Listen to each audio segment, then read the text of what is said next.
नमस्कार, स्वागत है आप सभी का डीडी न्यूज के इस खास बुलेटिन एक्सप्रेस 100 में, जहां हम आपके लिए लेकर आते हैं राजनीति, मनोरंजन, देश, दुनिया, खेल और व्यापार जगत की सभी बड़ी खबरों को एक्सप्रेस यानी कि फटाफट अंदाज में। आपके साथ मैं हूं संध्या शर्मा। तो देखिए खबरें तेज रफ्तार से। प्रधानमंत्री नरेंद्र मोदी ने भारत मंडपम में school of ultimate leadership conclave के पहले संस्करण का उद्घाटन किया। सम्मेलन में भूटान के प्रधानमंत्री दाशो त्शेरिंग तोब्गे सम्मानित अतिथि के रूप में उपस्थित रहे।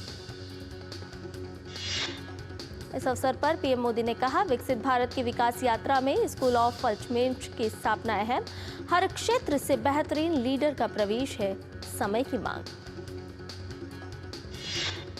प्रधानमंत्री ने कहा, राष्ट्र निर्माण के लिए बेहतर नागरिकों का विकास है जरूरी।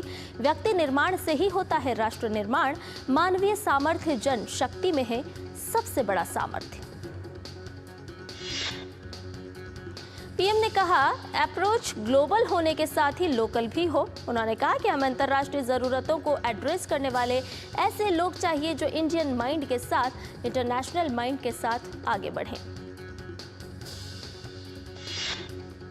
इस अवसर पर अपने संबोधन में भूटान के पीएम दाशो त्शेरिंग तोब्गे ने पिछले 10 वर्षों के दौरान प्रधानमंत्री नरेंद्र मोदी के नेतृत्व में हुई भारत की प्रगति की तारीफ की। उन्होंने कहा कि वे पीएम मोदी में एक बड़े भाई की छवि देखते हैं। प्रधानमंत्री नरेंद्र मोदी आज दिल्ली में 98वें अखिल भारतीय मराठी साहित्य सम्मेलन का उद्घाटन करेंगे। इस अवसर पर प्रधानमंत्री जन समूह को संबोधित भी करेंगे। 23 फरवरी तक चलने वाले इस साहित्य सम्मेलन में पैनल चर्चा, पुस्तक प्रदर्शनियां, सांस्कृतिक कार्यक्रम और प्रतिष्ठित साहित्यकारों के साथ संवाद सत्र आयोजित किए जाएंगे। हाल ही में सरकार ने मराठी को शास्त्रीय भाषा का दर्जा दिया है। दिल्ली की मुख्यमंत्री रेखा गुप्ता ने आप और कांग्रेस के नेताओं के आरोपों का दिया कड़ा जवाब। कहा, कांग्रेस और आप के 28 साल के राज में दिल्ली हुई बदहाल। रेखा गुप्ता ने कहा, दिल्ली की चिंता अब हम करेंगे। दिल्ली की रेखा गुप्ता सरकार ने पूर्व की सरकार के कार्यकाल के दौरान नियुक्त को टर्मिनस स्टाफ यानी कि सावधि नियुक्ति की नियुक्तियों को रद्द कर दिया है।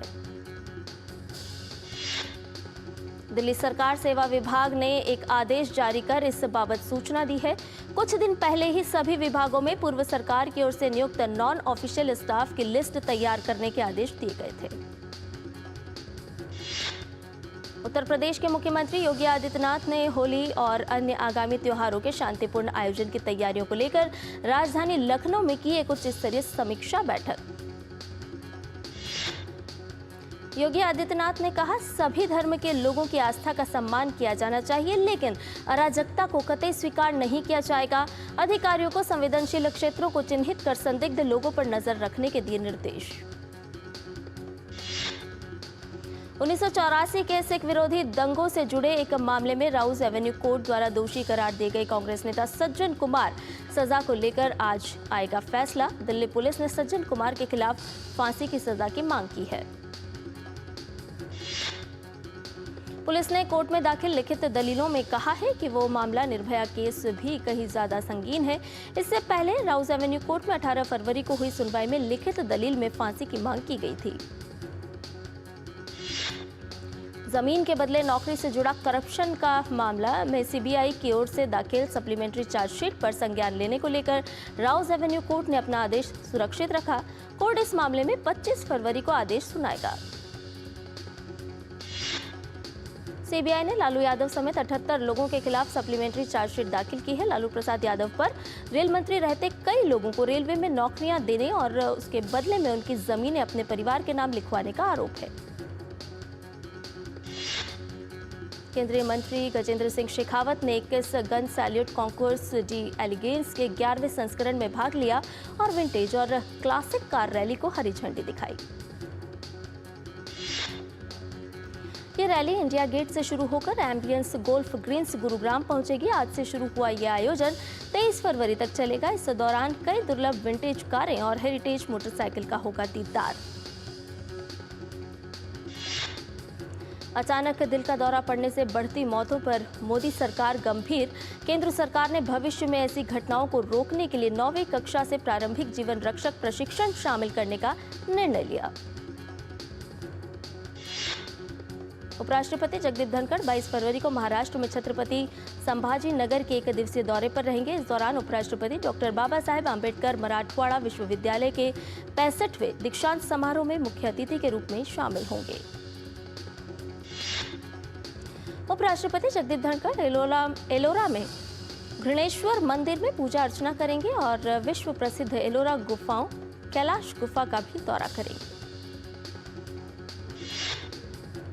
मेघालय के खासी और जैंतिया हिल्स स्वायत्त जिला परिषदों के लिए शुक्रवार को कड़ी सुरक्षा व्यवस्था के बीच मतदान जारी। खासी हिल्स स्वायत्त जिला परिषद के 29 निर्वाचन क्षेत्रों और जैंतिया हिल्स स्वायत्त जिला परिषद के 29 निर्वाचन क्षेत्रों के लिए सुबह 7 बजे से मतदान चल रहा है।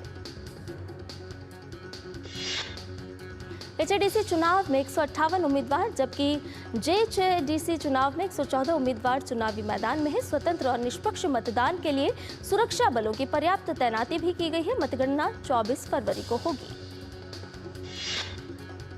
कट्टुपल्ली में मेसर्स एल&टी शिपयार्ड में भारतीय नौसेना के लिए तीसरे फ्रिट्स सपोर्ट जहाज के निर्माण कार्य की शुरुआत का समारोह हुआ। इस अवसर पर भारतीय नौसेना और हिंदुस्तान शिपयार्ड लिमिटेड के वरिष्ठ अधिकारी उपस्थित रहे। भारतीय नौसेना ने अगस्त 2023 में 5 फ्लिट सपोर्ट शिप के अधिग्रहण के लिए हिंदुस्तान शिपयार्ड लिमिटेड के साथ एक अनुबंध पर हस्ताक्षर किए थे, जिसकी डिलीवरी 2027 के मध्य में शुरू होगी। पुरियान बान शान के साथ चल रहा है सनातन आस्था का महापर्व दिव्य भव्य नव्य महाकुंभ। महाकुंभ का आज 40वां दिन है। महाकुंभ समाप्त होने में अब बस कुछ ही दिन बाकी हैं। 26 फरवरी को महाशिवरात्रि के पावन पर्व पर होगा महाकुंभ का समापन। प्रतिदिन लाखों की संख्या में श्रद्धालु त्रिवेणी के पवित्र जल में स्नान कर कमा रहे हैं पुण्य लाभ। विश्व के सबसे बड़े आध्यात्मिक और सांस्कृतिक समागम महाकुंभ में हर दिन करोड़ों श्रद्धालु आस्था की डुबकी लगा रहे हैं। 13 जनवरी से शुरू हुए महाकुंभ में अब तक 58 करोड़ से ज्यादा श्रद्धालु पवित्र स्नान कर चुके हैं। आज सुबह से अब तक लाखों लोग लगा चुके हैं संगम में डुबकी। वहीं गुरुवार को महाकुंभ में 1 करोड़ 28 लाख श्रद्धालुओं ने स्नान किया। महाकुंभ मेला प्रशासन के अनुसार शनिवार और रविवार को करोड़ों की संख्या में श्रद्धालुओं के प्रयागराज पहुंचने की है उम्मीद। मेला प्रशासन के अनुसार रविवार तक श्रद्धालुओं की कुल संख्या 60 करोड़ के पार पहुंच सकती है। प्रयागराज में चल रहे महाकुंभ में सुरक्षा के हैं पर्याप्त इंतजाम। मेला प्राधिकरण की ओर से मेला क्षेत्र के चप्पे चप्पे पर सुरक्षा की है चाक चौबंद व्यवस्था। महाकुंभ की सुरक्षा में लगे अधिकारी त्रिवेणी संगम में श्रद्धालुओं की सुरक्षा सुनिश्चित करने के लिए लगातार नाव पर गश्त कर रहे हैं। साथ ही सुरक्षा कर्मियों द्वारा लगातार सुरक्षा संबंधी उद्घोषणाएं भी की जा रही है। भारतीय रेल महाकुंभ मेले के अंतिम सप्ताह में यात्रियों की बढ़ती संख्या को संभालने के लिए है पूरी तरह से तैयार। प्रमुख स्टेशनों पर यात्रियों की सुरक्षा के लिए विशेष होल्डिंग एरिया और अतिरिक्त आरपीएफ की तैनाती की गई है। प्रयागराज क्षेत्र के रेलवे स्टेशनों पर ऐसे होल्डिंग एरिया और भीड़ प्रबंधन उपाय पहले से ही लागू हैं। ये उपाय यात्रियों को अपनी रेलगाड़ी में चढ़ने के दौरान अधिक सुविधा प्रदान करने के लिए हैं। भारतीय रेल की तरफ से रेलवे की संपत्ति को नुकसान पहुंचाने और तोड़फोड़ करने के सभी मामलों में उपद्रवियों के खिलाफ सख्त कार्रवाई की जा रही है। तोड़फोड़ के एक मामले में आरपीएफ ने एक किशोर को गिरफ्तार किया है। रेलवे ने सभी यात्रियों और आम लोगों से रेलवे संपत्ति में तोड़फोड़ करने से बचने की अपील भी की है। रेलवे यात्रियों की सुरक्षा को खतरे में डालने के लिए 5 साल तक की जेल का है प्रावधान। एक अनूठी पहल के तहत उत्तर प्रदेश की जेलों में बंद कैदी आज जेल परिसर में ही महाकुंभ स्नान करेंगे। प्रदेश का जेल प्रशासन कैदियों के लिए जेल परिसर में प्रयागराज के त्रिवेणी के पवित्र जल की व्यवस्था कर रहा है। महाकुंभ में युवाओं की हो रही है रिकॉर्ड तोड़ भागीदारी। पश्चिम बंगाल के बैरकपुर से 3 युवाओं ने बाइक से 850 किलोमीटर की दूरी तय कर प्रयागराज के पवित्र संगम में डुबकी लगाई। महाकुंभ में धर्म संस्कृति के साथ साथ पृथ्वी और पर्यावरण के संरक्षण के लिए भी संदेश दिए जा रहे हैं। ऐसा ही एक अभिनव प्रयास है मेला क्षेत्र में चल रहा एक थाली और एक पेड़ अभियान। पर्यावरण प्रेमी शिप्रा पाठक प्रतिदिन महाकुंभ में आ रहे हजारों श्रद्धालुओं को न केवल थाली और पेड़ मुफ्त बांट रही हैं, बल्कि मेले में आए लोगों को पर्यावरण संरक्षण, नदी संरक्षण और संस्कृति संरक्षण के प्रति प्रेरित भी कर रही हैं। महान वैज्ञानिक डॉक्टर शांति स्वरूप भटनागर की आज जयंती है। 21 फरवरी 1894 को पंजाब के शाहपुर जिले में जन्मे डॉक्टर भटनागर एक वैज्ञानिक और औद्योगिक अनुसंधान परिषद यानी कि CSIR के संस्थापक निदेशक थे। हिमाचल प्रदेश में मौसम की करवट खुशहाली लेकर आई है। ऊंचाई वाले इलाकों में ताज़ा बर्फबारी और निचले इलाकों में बारिश से तापमान में गिरावट आई। बारिश और बर्फबारी से कृषि और बागवानी को मिली संजीवनी। मौसम विभाग ने हिमाचल प्रदेश में आज भी भारी बर्फबारी की संभावना व्यक्त की है। कांगड़ा, चंबा, कुल्लू और मंडी जिलों में आज भारी वर्षा और बर्फबारी की चेतावनी जारी है। वहीं जम्मू कश्मीर में भी हुई ताज़ा बर्फबारी से ठंड बढ़ गई है। मौसम विभाग के अनुसार कश्मीर घाटी में न्यूनतम तापमान 2 डिग्री सेल्सियस और अधिकतम 13 डिग्री सेल्सियस दर्ज किया गया। मौसम विभाग ने आज पूर्वोत्तर में भारी बारिश और गरज के साथ आंधी चलने का अनुमान व्यक्त किया है। अरुणाचल प्रदेश में कई स्थानों पर हो सकती है भारी बारिश।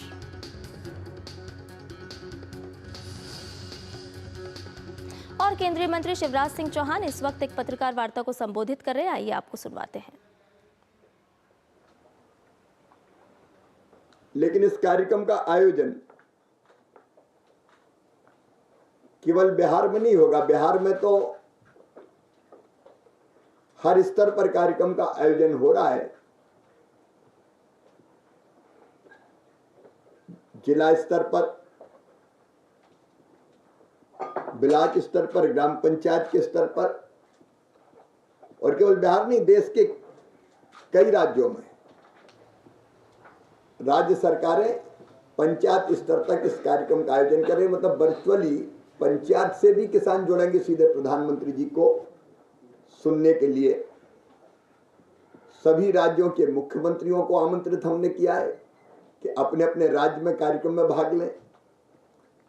सभी केंद्रीय मंत्री आमंत्रित है, अलग अलग स्थानों पर जाकर कार्यक्रम में भाग लें।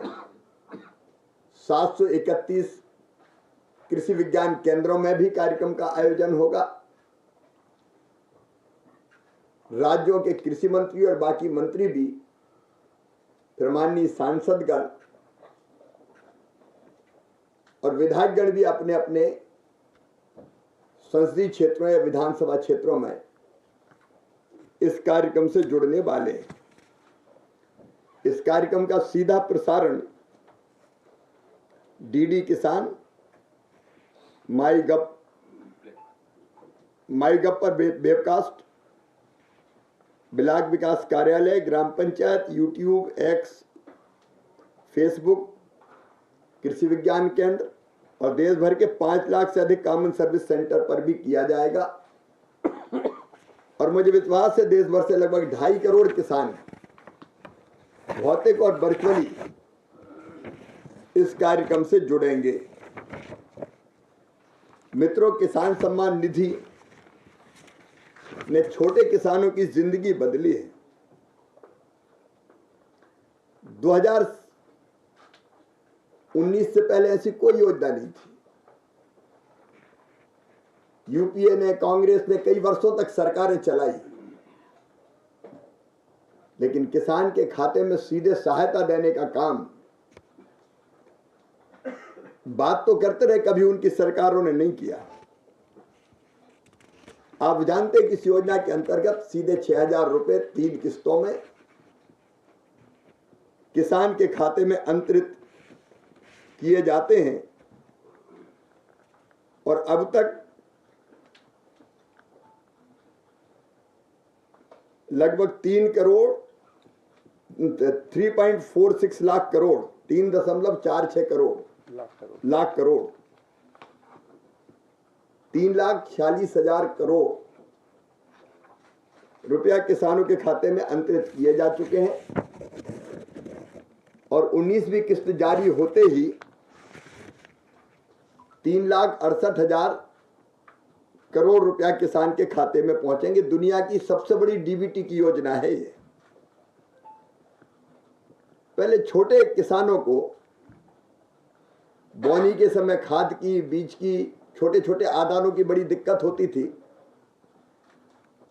और उनको अक्सर ब्याज पर कर्जा लेके अपनी छोटी आवश्यकताओं को पूरी करना पड़ता था। लेकिन अब कृषि संबंधित जरूरी खर्चे इस निधि से किसान पूरा करता है।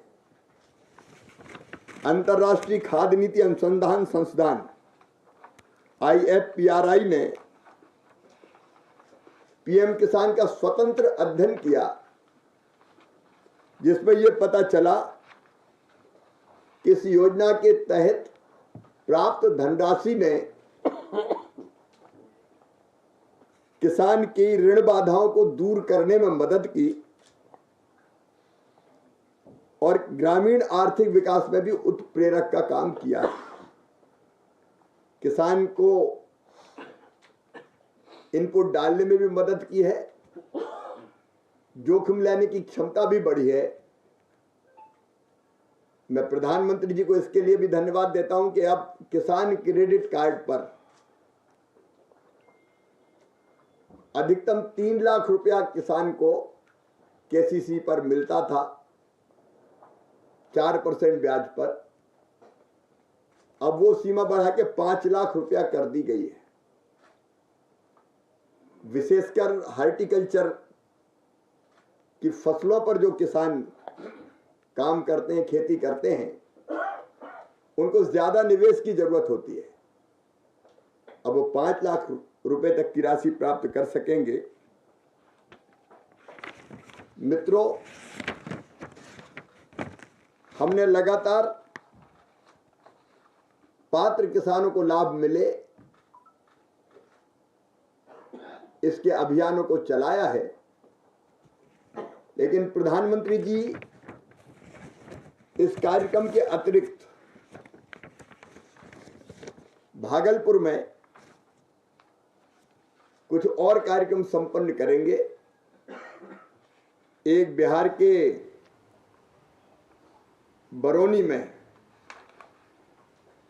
बरौनी डेयरी देश रत्न डॉक्टर राजेंद्र प्रसाद दुग्ध उत्पादक सहकारी संघ लिमिटेड ने एक दुग्ध उत्पाद संयंत्र स्थापित किया है।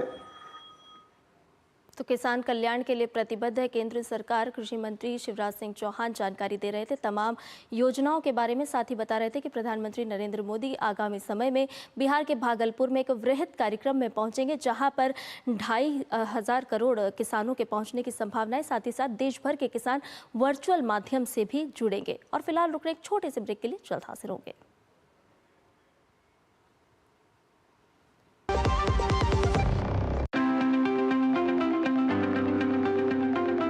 The heart of your kitchen is the LPG gas stove.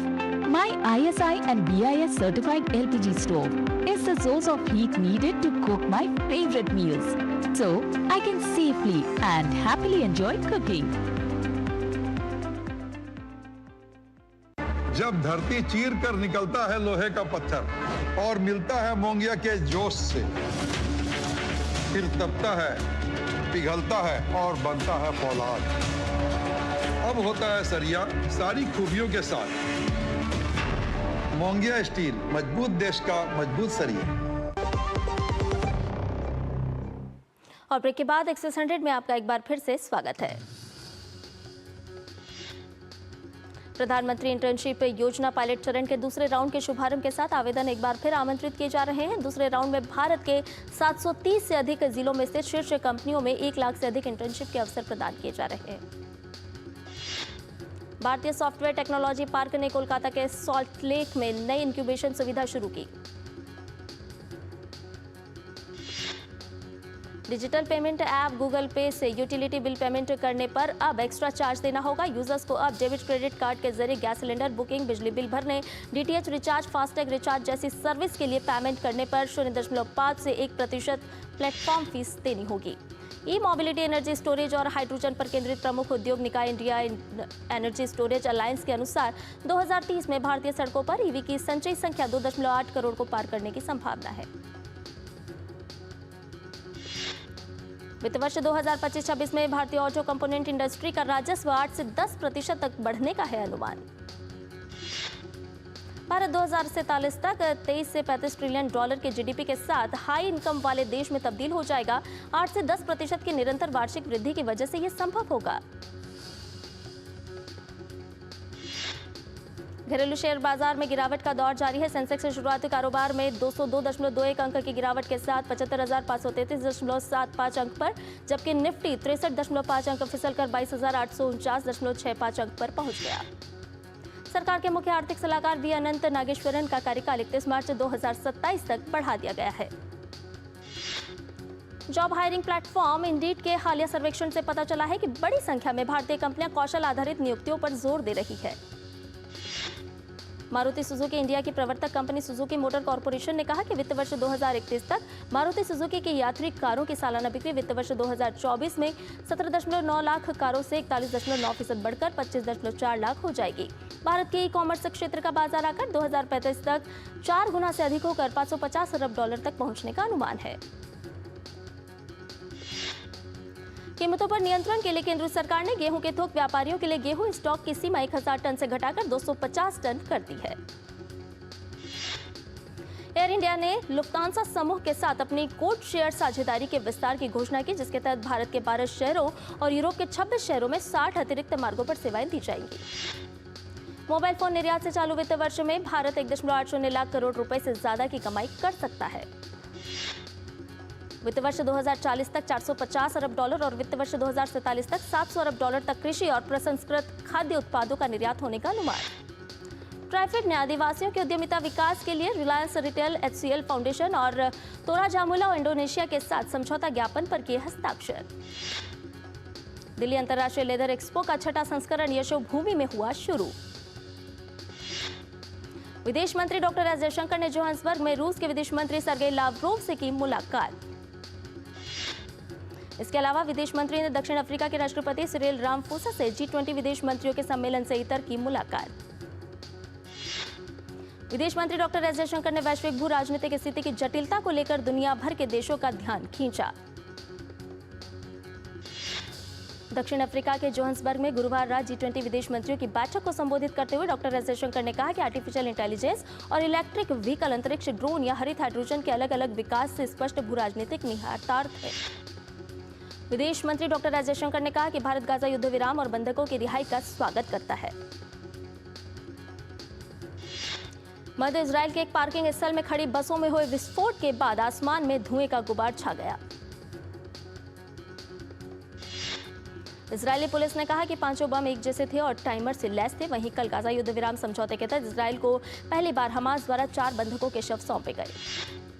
Israeli police पूरे मामले की जांच कर रही है। पुलिस बसों के जले हुए धातु के गोले के अंदर सबूत तलाश रही है।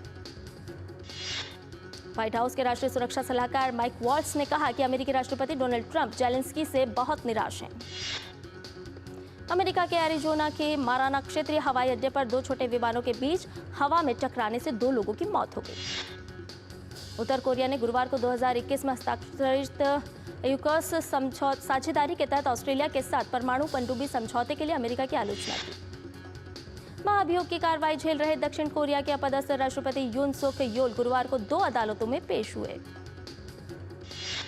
पेरू सरकार ने घोषणा की है कि देश भर में भारी बारिश के कारण आई बाढ़ और मकानों के ढह जाने के बाद देश के 157 जिलों में 60 दिनों के लिए आपातकाल लागू।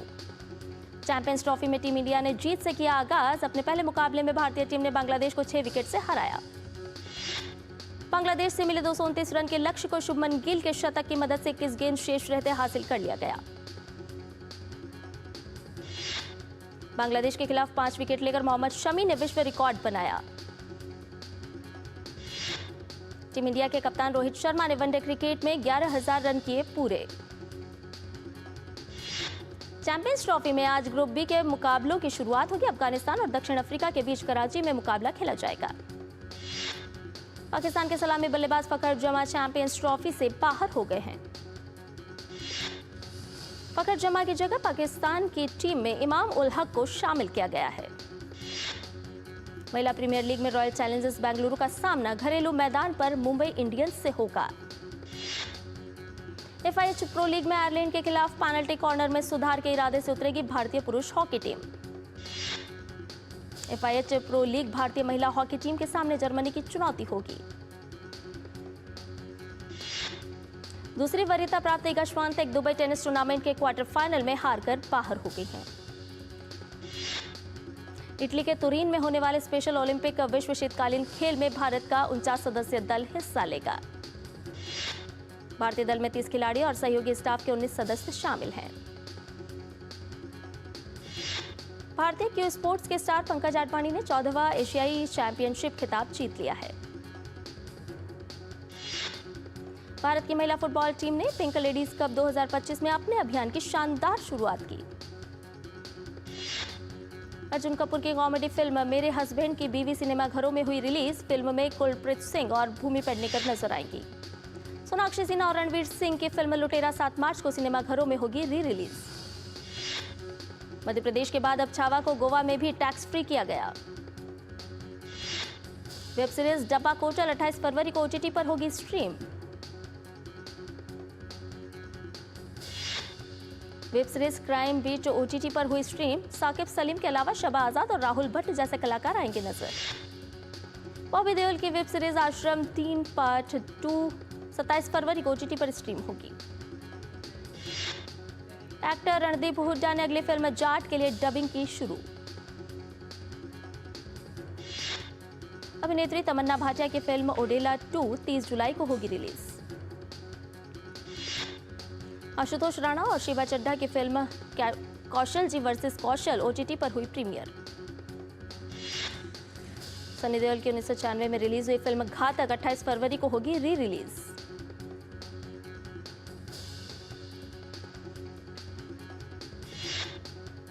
और एक्सप्रेस न्यूज में फिलहाल इतना ही। मुझे दीजिए इजाजत। नमस्कार।